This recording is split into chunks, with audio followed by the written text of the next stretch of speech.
UAE വിമാനത്താവളങ്ങളിൽ പരിശോധന കർശനമാക്കും.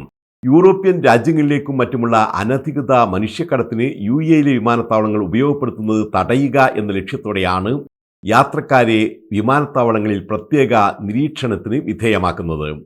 ആദ്യമായി വിദേശയാത്ര ചെയ്യുന്ന സന്ദർശക വിസയിലെത്തുന്ന 15നും 40നും ഇടയിൽ പ്രായമുള്ള പ്രത്യേകിച്ച് പാകിസ്ഥാനികളെയാണ് കൂടുതലും നിരീക്ഷണത്തിന് വിധേയമാക്കുന്നത്. നിരവധി പാകിസ്ഥാനികൾ ഗൾഫ് രാജ്യങ്ങൾ വഴി അനധികൃതമായി യൂറോപ്പിലേക്ക് കടക്കുന്നുണ്ടെന്ന നിഗമനത്തിന്റെ അടിസ്ഥാനത്തിലാണ് പാകിസ്ഥാനികളുടെ പരിശോധന കർശനമാക്കുന്നത്.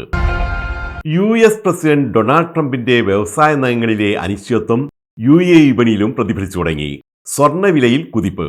ഇന്ന് 22 കാരറ്റ് ഗ്രാമിന് 308 ദിർഹം 50 ഫിൽസും 24 കാരറ്റിന് 333 ദിർഹം 25 ഫിൽസുമായി വില വർദ്ധിച്ചതോടെ ദുബൈയിൽ സ്വർണ്ണവില 11 ആഴ്ചകളിലെ ഏറ്റവും ഉയർന്ന നിലയിലെത്തി. മെക്സിക്കൻ കനേഡിയൻ ഇറക്കുമതികൾക്ക് 25% താരിഫ് ചുമത്താനുള്ള ട്രംപിന്റെ തീരുമാനവും ചൈനീസ് ഉൽപ്പന്നങ്ങൾക്ക് മേൽ നിയന്ത്രണം ഏർപ്പെടുത്തുമെന്ന സൂചനയുമെല്ലാം ആഗോള വിപണിയിൽ ആശങ്ക സൃഷ്ടിച്ചിട്ടുണ്ട്. അതേസമയം ഫെഡറൽ റിസർവ് ഉയർത്തിയാൽ അത് സ്വർണ്ണവില ഭാവിയിൽ ഇടിയാൻ കാരണമാക്കുമെന്നാണ് ഈ രംഗത്തെ വിദഗ്ധരുടെ പ്രവചനം.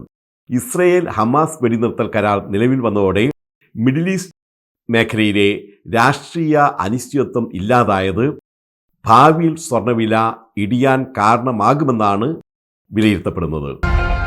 Bollywood super star Shahrukh Khan Dubai global വില്ലേജിൽ എത്തും. വരുന്ന ഞായറാഴ്ച രാത്രി 8:30 ഗ്ലോബൽ വില്ലേജിലെ പ്രധാന വേദിയിലായിരിക്കും ഷാരൂഖ് ഖാൻ എത്തുന്നതെന്ന് സംഘാടകർ അറിയിച്ചു.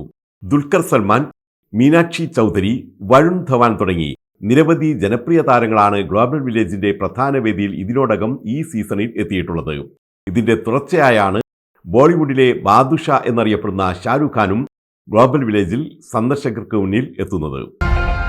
ദുബായ് ഡ്യൂട്ടി ഫ്രീ നറുക്കെടുപ്പ് മലയാളിക്ക് വീണ്ടും സമ്മാനം. സഹീദ് സുൽത്താൻ ആസഫ് അലിയാണ് $10 ലക്ഷം സമ്മാനമായി നേടിയത്. 38-കാരനായ Asaf Ali optical retail shop ഉടമയാണ്. ആസഫ് അലിക്കൊപ്പം ഒരു ജർമ്മൻ സ്വദേശിക്കും $10 ലക്ഷം സമ്മാനം ലഭിച്ചു. കുവൈറ്റിലെ മണി എക്സ്ചേഞ്ച് കവർച്ച പ്രതികളെന്ന് സംശയിക്കുന്ന 3 പേർ അറസ്റ്റിൽ. കുവൈറ്റിലെ അൽ അഹമ്മദി ഗവർണറേറ്റിലെ മെഹബൂല മംഗഫ് പ്രദേശങ്ങളിലെ 2 മണി എക്സ്ചേഞ്ചുകളിലാണ് കഴിഞ്ഞ ദിവസം കവർച്ച നടന്നത്.